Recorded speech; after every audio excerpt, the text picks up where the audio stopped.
Nasa kustudya na sa ngayon ng Philippine Navy ang underwater drone na natuklasan ng mga mangingisdang Pilipino malapit sa baybayin ng Masbate Island. Ito'y matapos i-turn over ng Masbate PNP noong January 5. Sa unang investigasyon, ito nga ay nagmula sa bansang China at hindi alam ng mga otoridad kung bakit ito napunta sa loob ng karagatan ng Pilipinas.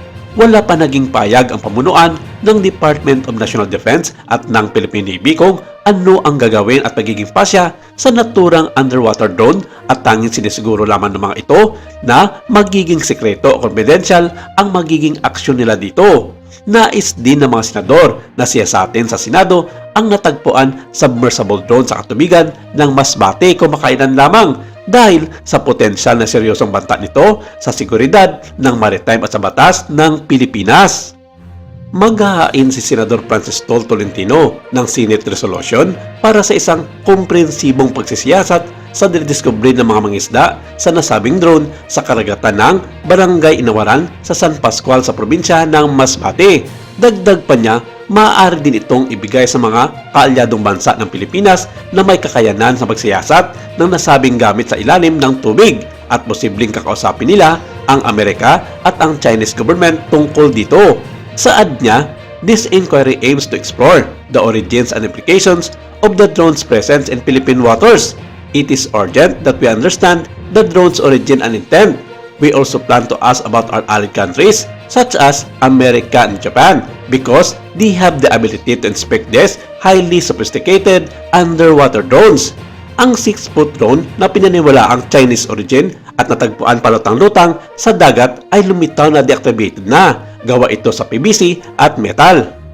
Lumabas din sa initial na assessment na ang drone ay isang remote-controlled electronic device na ginagamit sa communication at navigation. Ayon kay Philippine Navy spokesperson Rear Admiral Roy Vincent Trinidad, ang kulay ng drone ay may kanya-kanyang purpose at ang kulay na dilaw ay ginagamit sa mga scientific research at natural na linya kung saan kiniklear nito kung ligtas ba makakadaan ang isang iganting submarino. Agad na nagbigay ng kanyang payag ang bansang China dito at inaamin naman nila na sa kanila nga ang naturang underwater drone at pag-aari ng CCP o Chinese Communist Party of China.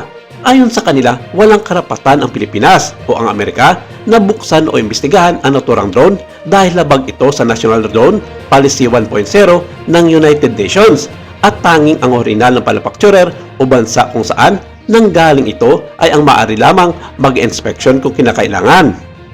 Nagbabala din ang China sa Pilipinas na huwag gawing politikal at ang problema sa sigalot sa South China Sea ang issue sa naturang underwater drone at dapat isalang-alang daw ng mga ito ang pagrespeto sa panawagan ng kanilang gobyerno na ibalik ito sa kanilang bansa. Maaari umano itong makakasira sa pagkakaibigan ng dalawang bansa lalong-lalong na sa China at sa Pilipinas kung sakaling tutuhanin ng ating gobyerno na ipapasoro ito sa mga kalabang bansa ng mga Chino na ang tinutukoy ng mga ito ay ang bansang Amerika at ng Japan.